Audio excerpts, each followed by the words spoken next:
குட்டி காக்கா அதுக்கு பறக்க முடியல, எப்படியோ கூண்டுலேருந்து மரத்துலேருந்து கீழே வந்துடுச்சு.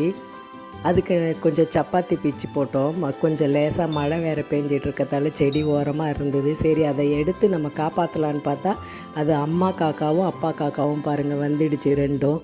அது அந்த குட்டியை நம்ம எதனா செஞ்சிட போகிறோன்னு சொல்லிட்டு அதை ரொம்ப பாதுகாப்பாக பார்க்குது. பறவைகளுக்கு மிருகங்களுக்கும் அறிவு கம்மின்னு சொல்கிறாங்க.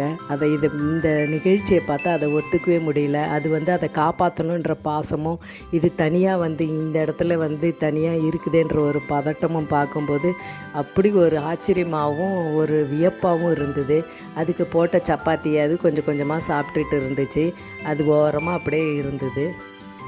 குழந்தைகள் மீது அன்பு செலுத்துறதுல அது பறவையாக இருந்தாலும் விலகாக இருந்தாலும் எந்த ஒரு உயிரினமாக இருந்தாலும் எந்த ஒரு பாகுபாடும் இல்லை. அதை பாதுகாக்கிறதுலேயும் பாசம் செலுத்துறதுலேயும் ஒன்றுன்றது புரிஞ்சிச்சு.